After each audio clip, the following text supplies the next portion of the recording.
Hi dears, welcome back to Egan Learning. So നാളെയാണ് നമ്മുടെ exam.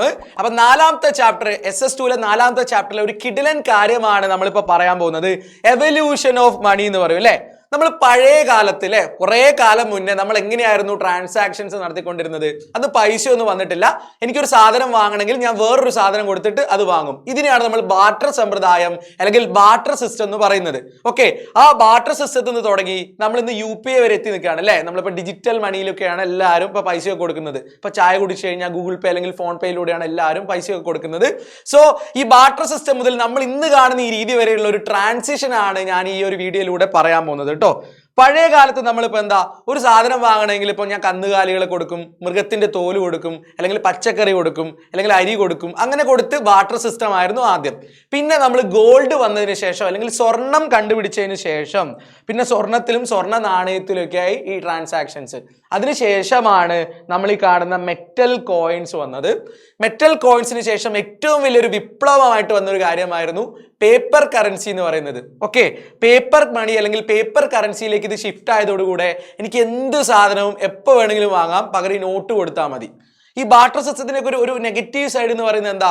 എനിക്ക് ആവശ്യമുള്ള ഒരു സാധനം തരാൻ തയ്യാറായ ഒരാൾക്ക് ഞാൻ കൊടുക്കുന്ന സാധനം ആവശ്യം വേണം അല്ലേ? അതായത് എൻ്റെ കയ്യിൽ ഇപ്പോൾ ഗോതമ്പാണ് ഉള്ളത്, അയാളുടെ കയ്യിൽ അരിയാണുള്ളത്, എനിക്ക് അരി വാങ്ങണം. അപ്പം അരി വിൽക്കുന്ന ഗോതമ്പ് ആവശ്യമുള്ള ഒരാളെ ഞാൻ ഇങ്ങനെ തപ്പി കണ്ടുപിടിക്കണ്ടേ? അതായിരുന്നു ബാർട്ടർ സിസ്റ്റത്തിന് ഒരു പോരായ്മ അല്ലെങ്കിൽ നെഗറ്റീവ് സൈഡ് എന്ന് പറയുന്നത്. സോ അതിന്ന് മാറി ഗോൾഡ് വന്നു, മെറ്റൽ കോയിൻസ് വന്നു, പേപ്പർ കറൻസി ആയി. അതിനുശേഷം എന്താ പ്ലാസ്റ്റിക് കാർഡ്സ് അല്ലെങ്കിൽ പ്ലാസ്റ്റിക് മണിയിലേക്ക് വന്നു. ഇപ്പം നമ്മൾ എന്താ ഡിജിറ്റൽ അല്ലെങ്കിൽ ക്യാഷ്ലെസ് എക്കണോമിയിലേക്ക് മാറിയിരിക്കുകയാണ് അല്ലെ? UPI വരെ എത്തി നിൽക്കുകയാണ്. സോ ഈ ഒരു ട്രാൻസാക്ഷൻസ് നിങ്ങളൊന്ന് നോക്കണം. പണത്തിന്റെ പരിണാമ പ്രക്രിയയിൽ നമ്മൾ ആദ്യ കാലഘട്ടത്തിൽ മൃഗങ്ങളുടെ തോല്, കന്നുകാലികൾ, പച്ചക്കറികൾ ഇതൊക്കെയാണ് ഉപയോഗിച്ചിരുന്നത് പണമായിട്ട് അങ്ങോട്ടും ഇങ്ങോട്ടും ട്രാൻസ്ഫർ ചെയ്യാനായിട്ട്. ബാർട്ടർ സിസ്റ്റം ആയിരുന്നു ഇത്. പിന്നെ ലോഹങ്ങൾ വന്നു, ഗോൾഡ് വന്നു, ലോഹങ്ങൾ വന്നു, പേപ്പർ കറൻസി വന്നു അല്ലേ? ഇപ്പൊ വിപണി എന്ന ആശയം കുറച്ചുകൂടെ വിപുലമായിരിക്കുന്ന ഒരു കാലത്ത് നമ്മൾ എന്താ ATM കാർഡ് അങ്ങനത്തെ പ്ലാസ്റ്റിക് മണിയിലേക്ക് മാറി. പിന്നെ ഇന്ന് കാണുന്ന ഡിജിറ്റൽ മണി വരെ എത്തി നിൽക്കുകയാണ്. ഇതാണ് ഒരു എവല്യൂഷൻ ഓഫ് മണി എന്ന് പറയുന്നതിന്റെ ഒരു പിക്ചർ ഞാൻ അവിടെ കൊടുത്തിരിക്കുന്നുണ്ട്. ഇതെല്ലാവരും ഒന്ന് നോക്കിയിട്ട് വേണം എക്സാമിന് പോവാൻ. ഓക്കെ, ഇതെല്ലാവരും ഒന്ന് പഠിക്കണേ. പണ്ട് ബാർട്ടറിങ് അല്ലെങ്കിൽ ബാർട്ടർ സിസ്റ്റം ആണ്. പിന്നെ ഗോൾഡ് സ്വർണം വന്നു, അതിനുശേഷം മെറ്റൽ കോയിൻസ് വന്നു, പേപ്പർ മണി അല്ലെങ്കിൽ പേപ്പർ കറൻസി വന്നു, പ്ലാസ്റ്റിക് കാർഡ്സ് വന്നു അല്ലെ? ATM card, debit card, credit card വന്നു. ഇന്ന് ഇലക്ട്രോണിക് മണിയാണ് അല്ലെ? UPI ഒക്കെ ഇതിനൊരു എക്സാമ്പിൾ ആണ്. നിങ്ങൾക്ക് ഗൂഗിൾ പേയും ഫോൺ പേ, Paytm ഒക്കെ ഇതിനൊക്കെ ഒരു എക്സാമ്പിൾ ആയിട്ട് പറയാം. സോ ഈ കാര്യം ഒന്ന് എല്ലാവരും ശ്രദ്ധിച്ചിട്ട് വേണം പോവാൻ കേട്ടോ.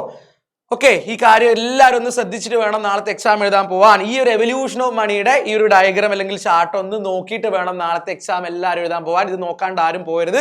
നിങ്ങൾക്ക് ഈ ചാപ്റ്ററിൽ എന്താ ഹ്യൂമൻ ക്യാപിറ്റൽ അല്ലെങ്കിൽ മനുഷ്യ മൂലധനം വരെയാണ് പഠിക്കാനുള്ളത്. സോ അത് ഒരു അടിപൊളിയായിട്ട് എല്ലാവരും നോക്കുക. അതിന്റെ കൂടെ എന്താ ഈ എവല്യൂഷൻ ഓഫ് മണിയും കൂടെ നോക്കിയിട്ട് നാളെ എക്സാമിന് പോവുക. സോ എല്ലാവരെയും നമുക്ക് കാണാം. ബൈ.